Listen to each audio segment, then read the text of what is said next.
5 seconds to the open. Ready? Who wants to get this thing started right about now? Welcome to Follow the Money Weekly with your host, Jerry Robinson. Welcome. Not just some guru. Oh, really? Your host is an economist and a best-selling author. What an interesting news item. I'd better write that down. And just someone who likes to make money and help you to make money. Welcome to Follow the Money Weekly. And here he is, Jerry Robinson.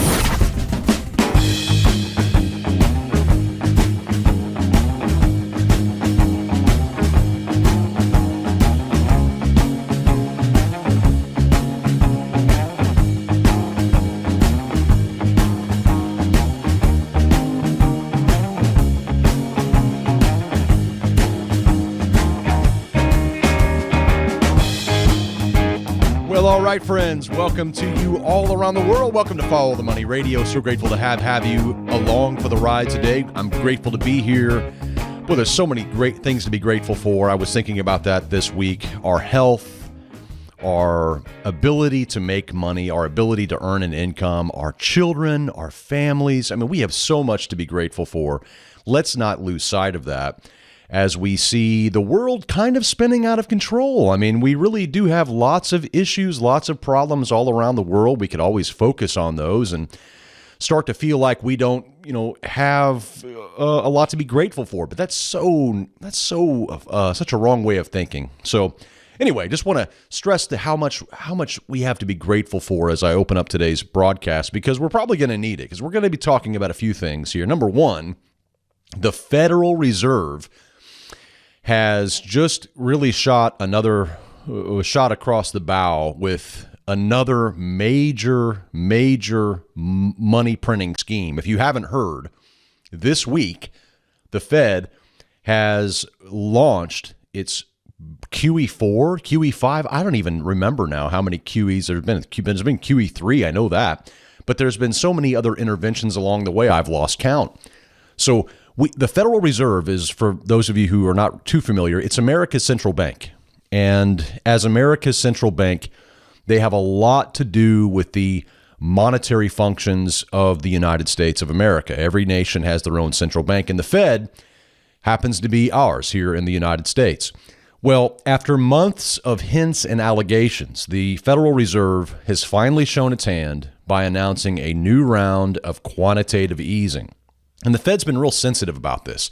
They don't really want to call it quantitative easing because they know that sounds like a failure on their part, as if something went wrong, as if their policy wasn't very good. So now they have to resort back to the same tactics that they were using back in the wake of the economic crisis. But in reality, it's just nothing but QE. In fact, beginning this week, on Tuesday of this week, the Federal Reserve began purchasing $60 billion in U.S. Treasury bills monthly. So every month they're going to be buying $60 billion worth of Treasury bills. Now that may not make a whole lot of sense or what that even means, but in essence, they're going to be printing $60 billion, let's just be frank, and pumping it into the economic system here in the United States. And according to the Fed, according to their press release, they're going to be conducting these operations monthly, at least, and I'm quoting now, at least into the second quarter of 2020. So the Fed has really sought to manage the rollout of this new QE program by reassuring investors that it does not represent a change in its monetary stance, and by urging the financial media not to refer to it as quantitative easing, right? But we know what's going on. We know how this works, and this is what the Fed has been doing for a long time. This is that boom-bust cycle we've talked about here on this broadcast, even in my book, Bankruptcy of Our Nation. We've talked about this. So the Fed understands that it's dealing with a lot of issues. If you take a look at the global economic growth thing, the picture globally is not looking very good. In fact, if we take a look at the latest report out of the OECD, their latest economic outlook, their forecasts are that the global economic output is going to grow at its slowest pace since 2009 this year. The IMF is similarly downgrading its forecast for global growth. And so the Fed realizes that it needs to do something. It needs to try to stay ahead of the curve if it can. And they're going to do that, of course, by resorting to the only tactic that they've been using in recent years, and that is printing money. So not only is the Fed going to be launching this new monthly campaign, which it started this week, they're going to use it all the way through the middle of 2020, and very likely, friends, much longer than that. Because if they say they're going to do it at least until the second quarter of 2020, then they're probably going to keep moving it forward as needed. And the $60 billion figure that they're talking about right now is likely to get a lot larger. And they'll probably adjust that number, that figure, as needed. And let's not forget that this brand new massive quantitative easing program, or not quantitative easing, whatever they want to call it, comes on the heels of another new money printing scheme that has been pumping up to $75 billion a day into the quote-unquote repo market, the repurchase agreement market. Now, this is a market that basically allows financial institutions to trade collateral like treasuries or whatever they're holding in exchange for cash at a relatively low rate. It's an overnight lending facility. And typically the rates on this overnight lending facility are really pretty low. But over the last month or two, we've begun to see that repo market begin to get out of control. In fact, just a few weeks ago, that repo rate that financial institutions pay to borrow overnight in exchange for their treasuries or whatever collateral they want to put up, typically it's treasuries, then what we saw that rate get up as high as 10% for an overnight loan. And that, of course, could really freeze up the credit markets in a hurry. And so the Fed had to begin liquidating by putting more money into that system. And so it's been pumping up to $75 billion a day. And by the way, they're printing that money, of course. They don't have it. They have to print it and putting it into the repo market. And, we haven't seen this since 2007, 2008. You have to go back to the crisis days to find this kind of action going on, this funny action going on in the repo market. So obviously it has economists and financial guys kind of weirded out. We have been seeing a lot of allusions, in fact, in the financial media back to 2008, 2009. And we just mentioned the OECD and the IMF downgrading global economic growth to the lowest level since that time of the crisis back in 2008, 2009. So, clearly something's afoot.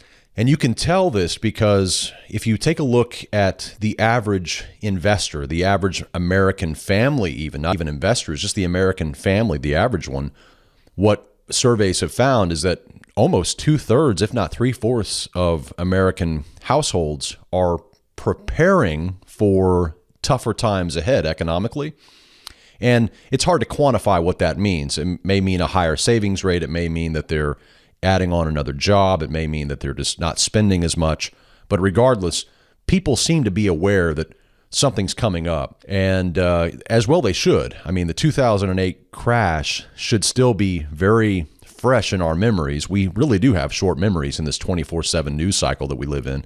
So things that happened yesterday or even last week sometimes become irrelevant very quickly. But we shouldn't forget that 401ks got cut in half to 201ks, just 10 years ago. And we also saw the same thing with IRA values. And so people are rightfully a little concerned here. The stock market is on I shouldn't say every indication or every single indicator, but by many, many indicators, the stock market is wildly overvalued. So much so that Warren Buffett has been sitting on a massive cash pile and is just simply refusing to invest this cash in this current environment. So you have a lot of writing on the wall here. You have, guys like Warren Buffett who are value investors who are just holding off investing here. They say there's just too much froth in the market. You have American households really kind of tightening the belt a little bit in preparation of what may be another recession ahead. And then, of course, you have the big institutions like the OECD and the IMF telling us that global growth is slowing down. We're still growing. We're still seeing growth, but it's decelerating growth. And then now you have the Federal Reserve coming out with, a new money printing scheme. So they have two money printing schemes going on right now. One in the form of this repo market. They're propping it up with $75 billion a day. Now, they're not spending that much. Some days they are. In fact, just a few days ago they did. They actually pumped in $75 billion in one night. But typically it's been a little lower than that every single day that they're pumping in. So you got a ton of money that's just coming into the market. And then you have also the brand new money printing scheme that the Fed is launching now this week with that $60 billion per month. So what are you supposed to make of this as a regular investor out there, as an average investor, maybe even a trader? What should you be thinking here? I mean, what's the takeaway? Well, in essence, in the past, we know that QE has tended to push up asset prices, right? So when you get a bunch of money pumped into the economy, it just kind of inflates asset prices. The Fed is blowing bubbles here. Now, the big question becomes, can the Fed keep this current economy from moving into a tailspin, right? So if we enter into a recession, will the Fed's actions of pumping in money, will it be enough to keep the economy going through a potential recession? Well, sadly, we live in a world today where recessions are not even really allowed. I mean, imagine a person who, gets sick, not being able to process that whole sickness. I mean, in other words, sometimes when you get sick, sometimes when you get a cold or whatever, docs will say, look, it's the body's way of cleaning the system, and that's kind of normal and natural. You shouldn't get sick all the time, but occasionally, your body has to process out the bad and kind of get it, kind of heal itself. And that's normal.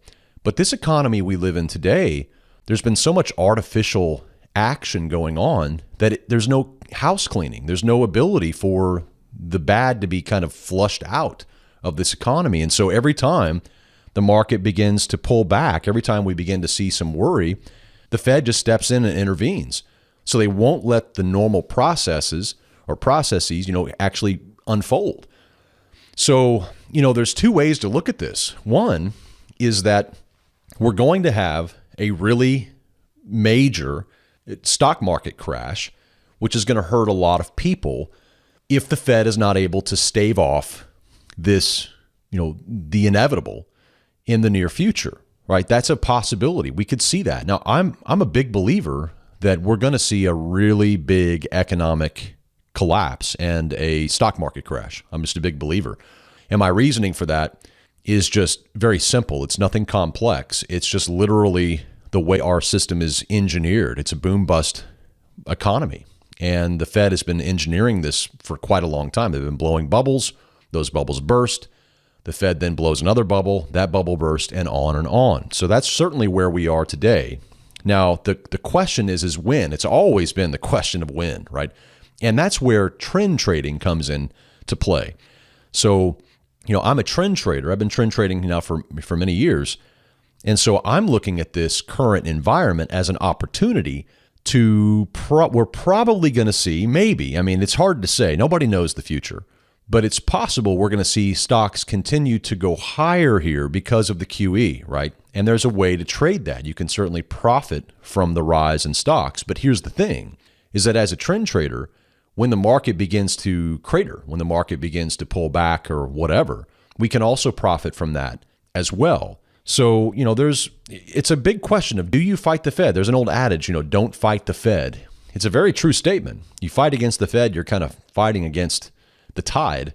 But at the same time, there has to come a time where the Fed simply cannot stave off the inevitable. And that's what happened back in 2007, 2008. The Fed could not prevent the market from cratering. It couldn't do it back in 1929. There's been several instances where the Fed has just simply lost control. And the fact that the Fed is pumping in this much money right now into an economy which we're told is the greatest economy ever, that's awful. That's awfully strange. In fact, it's almost like the Titanic. I was thinking about it the other day. Remember the Titanic, the big ship that, what was it, 1912, it sunk. And right before the ship went out, the ship's builder and the investors and everything, they were so sure that the Titanic, would never sink. It was considered unsinkable. And lo and behold, of course, the tragedy occurred and the Titanic sunk. Well, it's kind of human hubris, if you will, human pride that has put us in a place now where we believe that we're living in the greatest economy ever, right? The greatest economy known to mankind, right? And some people actually believe that. That's hard to believe when you think about it, because we have $1.2 trillion in an annual deficit right now Washington is running. So this greatest economy ever cost us only $1.2 trillion a year in borrowing to prop up, plus all of this QE that's going on. But isn't it fitting, isn't it ironic that we would be calling this economy right now the greatest one ever? That almost seems, when you look back through history, it's almost like that's probably the time when the economy is just going to crash. I mean, when humans get that prideful, when there's that much hubris, when there's that much belief that nothing can go wrong, that's typically when things go wrong, isn't it? So I would say to be treading very cautiously here, right? Very cautiously here. I'm trading this in this environment right now using some leveraged ETFs. I also trade some specific stocks, and our members know about that. If you're not a member of Follow the Money and you're into trading or into real estate or affiliate marketing or any of the things we teach in our Income University, then this would be a great place to check out. followthemoney.com/join. You can go there and see our different plans and pricing and everything. But, we've been telling our members to be cautious here, but we've been also providing them some guidance on what we're actually doing. And for example, I bought some long ETFs like an SPY and a couple of others last Friday. And those are already up nicely, for a nice short-term trade. And I think there's ways to play this. I think there's ways to profit from what's going on. But I also think you got to use a lot of caution. So the Fed's blowing bubbles. It's doing what it always has done. Why they're launching QE right now is a little suspect, right? Especially when they have this other repo market thing going on as well. So just use caution here. Who knows what's going to happen? We're in the month of October, which is historically a interesting month, to say the least, for the stock market. And so anything could happen. The market does not seem to be driven at all whatsoever by what's happening in Washington as far as the gridlock and the current impeachment inquiry. We haven't really seen any of that affect the stock market. In fact, what's really been affecting the stock market, almost you could just boil it down to one thing, and that's been the US-China trade issues that have been going on. And last Friday, Washington and Beijing appeared to call a trade truce. And they had claimed to have reached a partial trade agreement. Now, that was last Friday. And I remember watching the actual events kind of transpire. President Trump was in the Oval Office. He had his trade team there. He also had the Chinese trade team there as well. What I thought was bizarre was the Chinese president, Xi Jinping, was not there. So you had the United States president meeting with many of these these underlings of Xi Jinping. So that's a little unusual. Typically, foreign minister will meet with foreign minister, treasury secretary will meet with treasury secretary, president will meet with president. But instead, last Friday, what we saw was the president in the Oval Office with these trade negotiators. It almost looked a little desperate. And by the way, that announcement on Friday that the Fed was going to be pumping money to the tune of $60 billion a month came on Friday as well. So within 90 minutes or so, you had the Fed making the announcement, hey, we're going to pump in $60 billion a month. We're moving back to QE or not QE or whatever it is. And within 90 minutes, you had the Trump in the White House in the Oval Office with this trade team talking up how they had just come up with this historic trade deal. Now, there's been a lot of talk about this trade deal after it happened, and we were pretty suspicious. I mean, I remember watching this thing kind of play out, and I thought, what's the deal? I mean, what exactly is happening here? Because there's nothing in writing, right? There's nothing committed in writing. There's very little details about what was actually agreed to, and so it seemed a little funny. So we just dubbed it a mini trade deal. A partial trade agreement. The president called it phase one, a phase one trade deal, assuming there's going to be several more phases ahead. So, one of our members actually called it, maybe she asked, is this just really a way just to manipulate the market, up on Friday? And it's hard to disagree with that. I mean, there really wasn't much substance here. And in fact, by the following Monday, so last Friday was when this trade deal, quote unquote trade deal, was announced. On Monday, China began to say, look, they began to backpedal, and they said, we're not really sure we're going to sign this until we have some more talks. Now, the main takeaway was that there was going to be $40 to $50 billion spent on U.S. agricultural products by China, and in return, the United States was going to, provide some tariff relief. Well, none of that right now seems clear that any of that is going to happen. So if this deteriorates, if Trump indeed goes ahead and raises tariffs on Beijing as he's expected to later this year, and if China doesn't actually go out and buy what they have committed to buying supposedly, then you could see the market pull back. This is the one thing I think that could really bring the market down. So there's been a lot of hope, a lot of anticipation that the world's two largest economies will be able to find a way forward, a path forward. And so far, it's been nothing but trouble, right? It's been nothing but problems. So, and again, this is just the first stage of a trade deal. So there's many more things that have not been dealt with. I mean, many U.S. businesses are not really getting what they want out of this first phase. Many U.S. businesses have been complaining about China's practices, about how China subsidizes its corporations, and on and on. And so there was no addressing it really much any of that at all.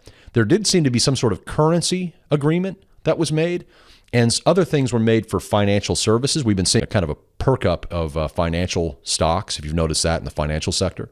That's partly due to what's happening in China, but also due to earnings. We're back in earnings season.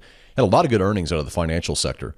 As you would imagine, we've been in this environment here where it's been somewhat favorable with, over the last little bit for some financial stocks.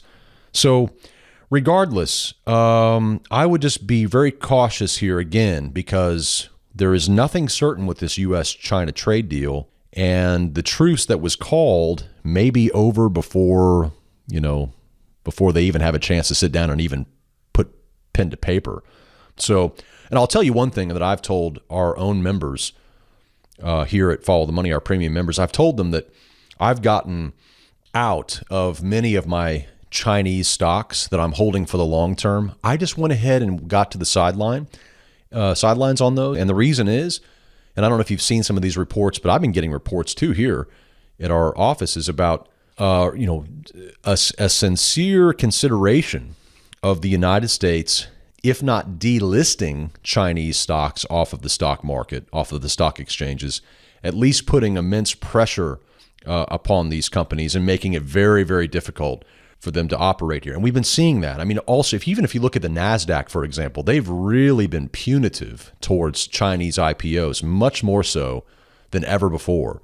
So there seems to be some issues there on the U.S.-China front when it comes to the actual stock listing. So, some big companies that I like to hold for the long term are companies like Alibaba, Tencent. These have been long-term holdings that have really, been great to be in. But right now, I'm just a little skittish, quite frankly. And I don't know where this U.S.-China thing is going. I do know that what's our current tactics that we're using right now here in the United States against China have been fairly, quite frankly, somewhat dangerous and maybe ill thought out. China, don't forget, is a 5,000-year-old country. And the United States is 250 years maybe, something like that. So, China has a lot of experience when it comes to empire. And right now, China is rising at a rapid clip, as we all know. And the United States seems to be thinking that it can somehow stop the inevitable with China's rise.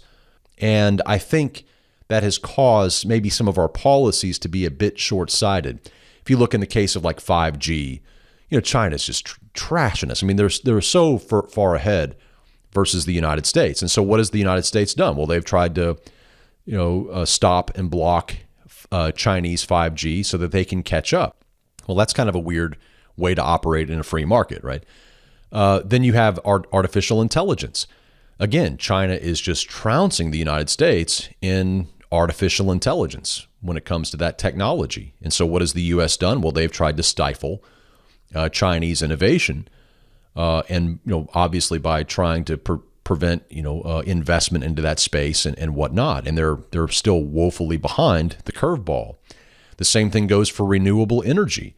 Here in the United States, since January of 2018, I believe, we've had some pretty punitive tariffs on solar energy. Now, that's not a really smart way forward as the world is turning more and more to renewable energy, and especially in China, of course, is taking advantage of that. So there's just a lot to be, looking at as we move forward. And so if you're an investor here, if you're a trader, I think there's a lot of opportunity ahead, but that opportunity may not be super clear. You might have to read between the lines. So just use caution. Hey, we got a lot more coming up on Follow the Money Radio. We'll be right back after this break. Hold tight.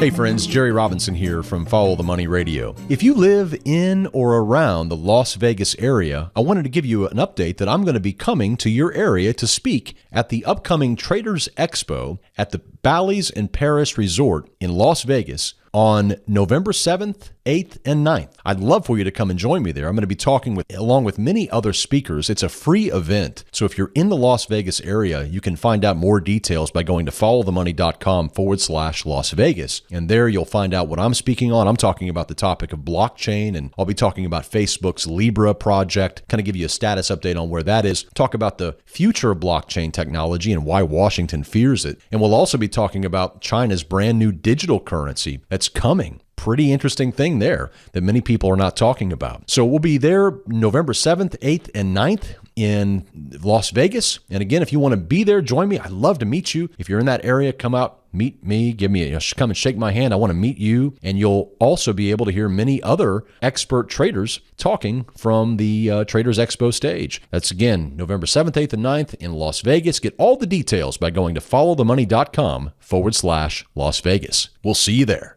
Hey friends, this is Jerry Robinson from Follow the Money Weekly. Recently, we have been receiving many emails from our listeners commenting on the great help they're getting from our precious metals expert, Tom Cloud. Gold and silver are excellent hedges against the growing threat of coming U.S. inflation. Who's your gold guy? Make it Tom Cloud. With over 30 years experience with precious metals, Tom will answer all of your questions. Don't buy your gold and silver through some call center and pay inflated prices. Call my good friend Tom Cloud and speak directly with him and get all of your questions answered. For a limited time, Tom is offering free shipping and insurance on every gold and silver purchase made by our listeners. Call 800-247-2812. And when you do, tell him that Jerry Robinson from Follow the Money Weekly sent you, and he'll throw in that free shipping and insurance on your entire order. Call your gold guy, Tom Cloud, right now for the very best deals on gold and silver coins. 800-247-2812. That is 800-247-2812.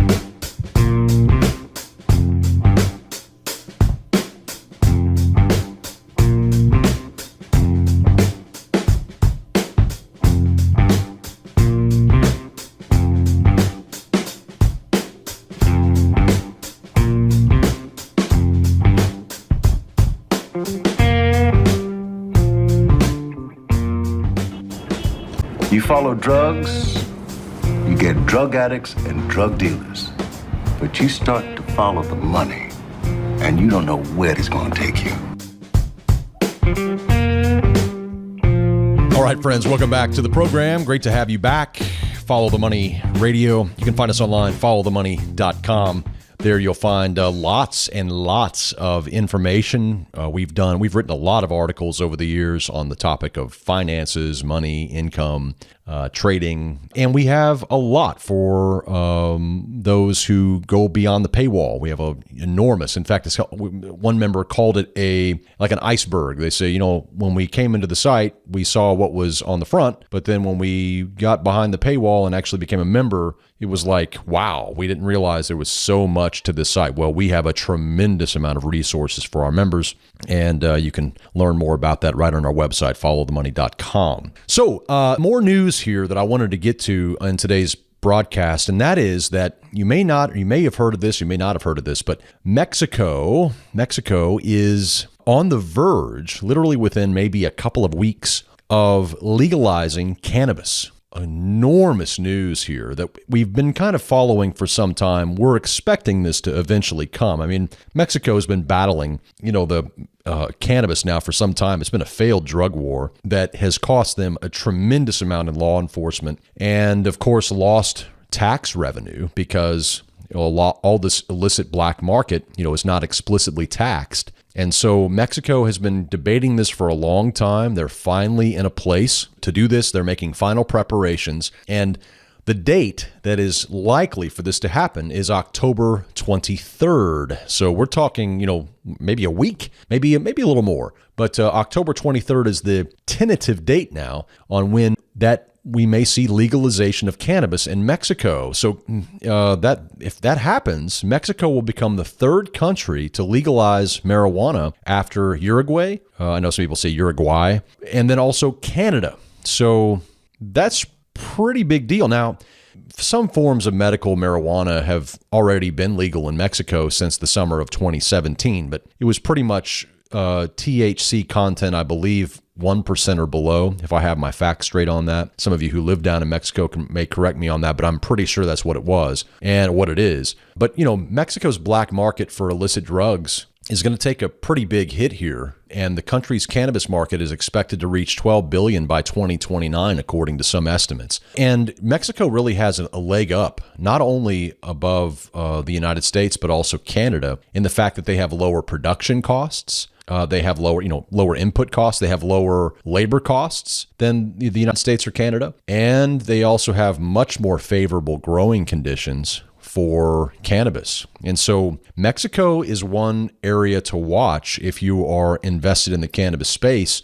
We're expecting Mexico to become a pretty big juggernaut here in the space. Now, as far as their own market, their own domestic market, it may not be as large, of course, as the United States, but the cost of production down there, as I mentioned, low labor costs, it's going to become a place that many producers are going to be, wanting to break into. So I wanted to share with you two cannabis stocks that are poised to benefit from legalized cannabis in Mexico. So these two stocks, personally, I'll tell you up front, I own these stocks. So in full disclosure, I own shares of both of these stocks. It just so happens that these two companies are also two of the biggest companies breaking into the Mexican cannabis market. And these two companies are Aurora Cannabis, ACB, and Canopy Growth, ticker symbol CGC. So Aurora Cannabis announced plans to enter the Mexican cannabis market back in December when it acquired a company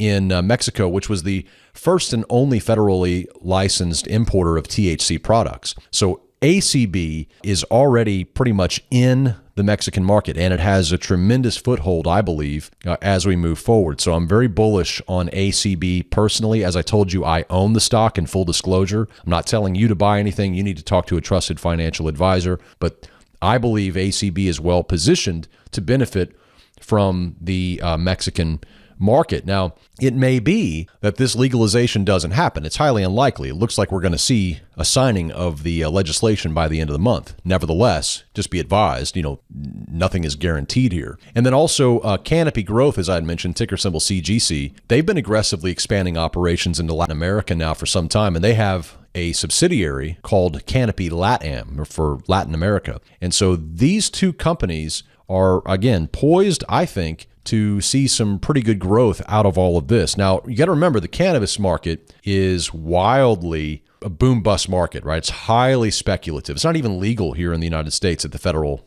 level. And I'm looking right now at a chart of ACB, and ACB really rallied early in the year. I mean, it rose sharply from, below $5 all the way up to about $10. It was a really good run. And then it kind of peaked out in March, and we've seen this kind of price destruction in the cannabis space, which is really kind of good if you're wanting to take a long-term position. You like to see these high growth potential kind of stocks kind of get hammered and become hated. Well, that's what Warren Buffett has always said as a long-term investor. He loves when there's blood in the streets, right? Well, there's blood in the streets right now with cannabis stocks. And who knows, we may not even have seen the lows yet. You can track the big cannabis market with one of the ETFs we like, which is ticker symbol MJ. It's the Cannabis and Hemp ETF. And if you want to kind of measure the market, kind of see what put your finger on the pulse, figure out what's happening in that space, you can kind of track MJ, and it'll kind of tell you, what the vibe is in the overall market. But ACB, I'm looking at a chart here. Since its peak of around $10 back in March, it has fallen down to below $4. It's like $3.80.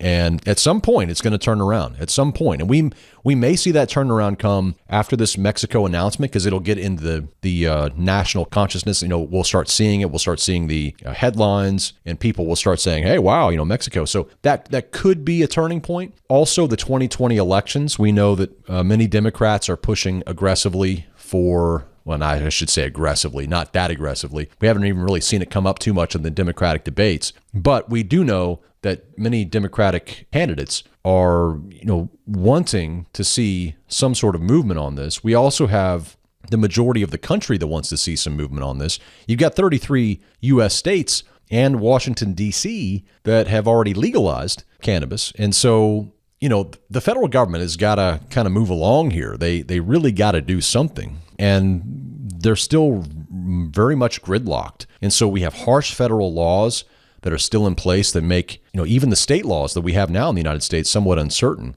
So that's negative news for U.S. producers right now until we get some sort of word out of Washington, until Washington stops the gridlock and deals with this situation. Because right now, opioids are legal, right? I mean, you can go out and get opioids and then die. I mean, you can die from these drugs that are available. You can go out right now and you can, buy a bunch of alcohol and, die. I mean, so when the government says they care about your health, come on. I mean, really? Do they really care about your health? I mean, they let you eat Twinkies all day long. They really don't have any kind of moral authority here to tell us, that they're looking out for our best interest when it comes to the things we put in our bodies. And so the cannabis market has been kind of subjugated for a long time here in the United States for various reasons. And we talked about that, in fact, in our cannabis report. And we have a new cannabis report, by the way, coming out at the beginning of 2020. We're going to update our cannabis report. And you can find out more about that cannabis report online by going to followthemoney.com/cannabis. And there you can pick up a copy of our report. It's the 2019 report,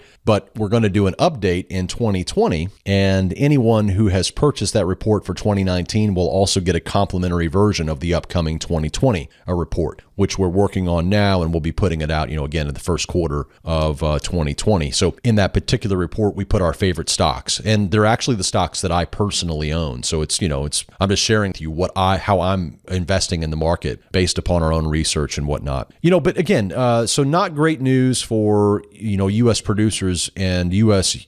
Consumers here in the United States until Washington really kind of deals with this situation. But it is great news for Canada and Mexico because they're poised to gain an edge in this burgeoning market. So the longer that the U.S. kind of sits on its thumbs and doesn't do anything here, then Canada and Mexico are just going to continue to gain an upper edge here and benefit from this burgeoning market. I also told you ACB, I'm looking at CGC also now. This is Canopy Growth. Both of these companies are pretty well known in the cannabis space. They're probably two of the largest companies in the space.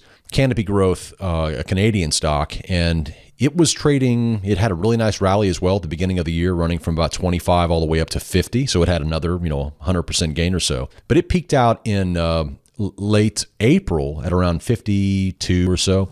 And then it came crashing down over the last several months to where now it's back down to $20. And so that's how these stocks work. I mean, if you don't know that getting into cannabis stocks, you need to know that. It's kind of like cryptocurrencies as well. This is a real, violent space. I mean, as far as price, violent price swings. it's kind of a boom bust kind of market. And so right now we're kind of in that depression area where many of these stocks have been beaten down. But at some point, you're going to start seeing some catalyst. Again, it could be the 2020 election that starts talking about it. Even President Trump has suggested that he's not opposed to signing into law, some sort of modernization of our approach to cannabis. So there's not really any resistance there. We just got to have some sort of movement in the Congress to push this thing forward if we're going to be able to compete with Canada and Mexico and Europe, which is also increasingly moving towards this, and many other countries as well. And as far as the morality of this, some people say, hey, Jerry, how can you invest in cannabis stocks? You're a Christian. Doesn't it bother your conscience? And I say, quite frankly, no. And I think everybody should move according to their own conscience, right? I really think that's how people should move forward. I don't think that we should browbeat other people, for what they consider to be okay. And for me, I don't see a huge moral issue with a plant. I'll tell you what I do see a moral issue with is bombs, right? So the defense industry and the military industrial complex stocks, I'm not going to invest in that, right? To me, that's where I draw the line. But I'm not going to tell you shouldn't. But for me, like firearms manufacturers, these are the kind of companies that I don't want to be a part of. I don't want to invest in these companies. So I do, some things I will draw the line on. But when it comes to a plant that grows out of the ground, an herb-bearing seed, I'm not hopping mad about it.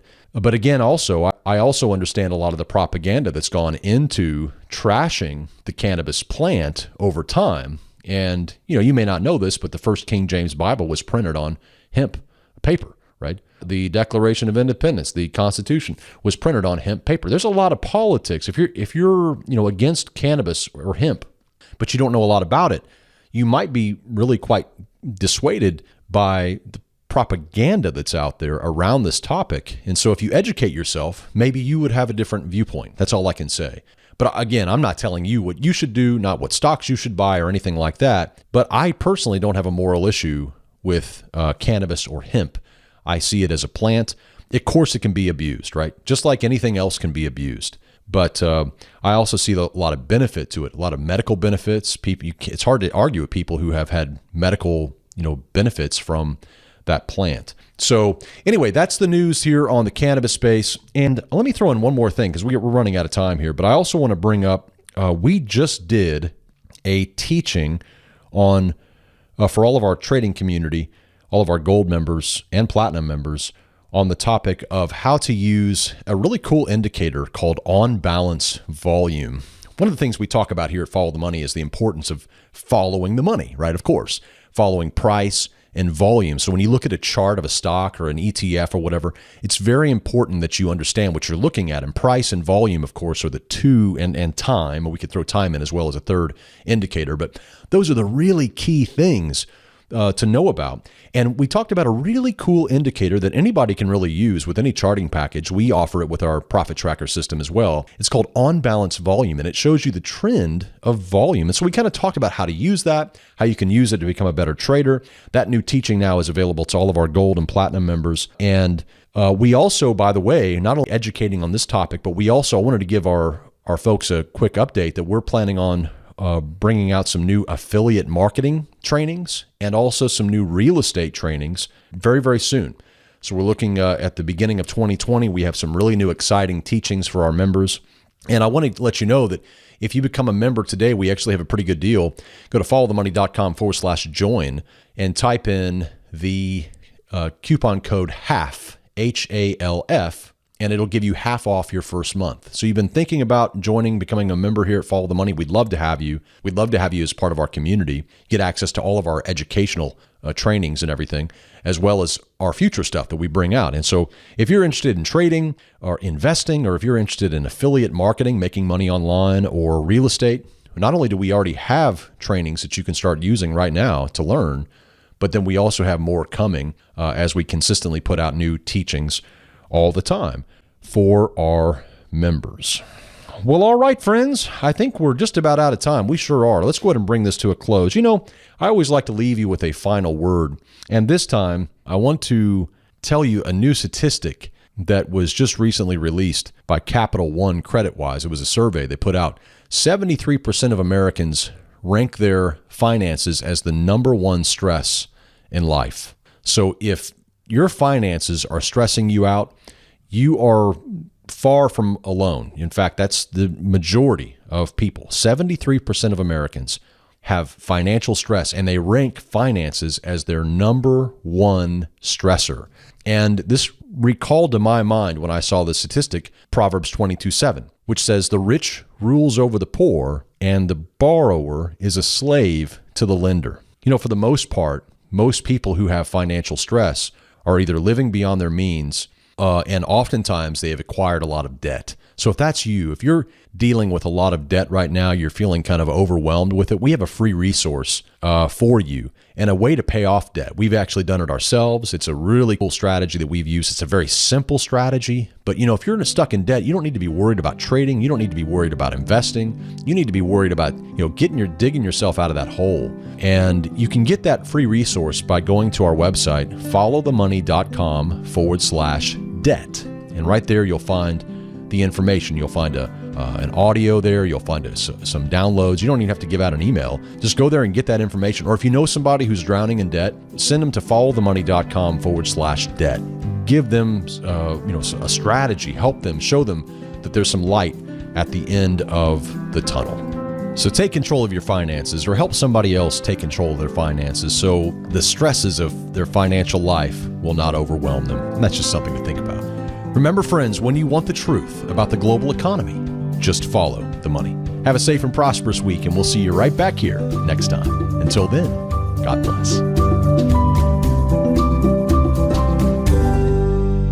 All of the information contained on the Follow the Money podcast is strictly for informational and educational purposes. It should not be construed as specific investment advice. The views and opinions of our guests and sponsors, including Tom Cloud, are their own and do not necessarily represent the views of FTMDaily.com or Robinson Media Group, LLC. Jerry Robinson does hold an insurance license and at times may offer consulting on life insurance and fixed retirement income products. Follow-up, individualized responses to email or phone requests that involve the rendering of personalized investment advice for compensation will not be made absent compliance with state investment advisor registration requirements or an applicable exemption or exclusion and applicable insurance regulations. Past performance is not indicative of future results. You should be aware of the real risk of loss in following any strategy or investment discussed on the podcast. Remember, never do your financial planning through podcast or radio. It's your money. Be wise. Do your due diligence and always consult a trusted financial professional before making any financial decisions.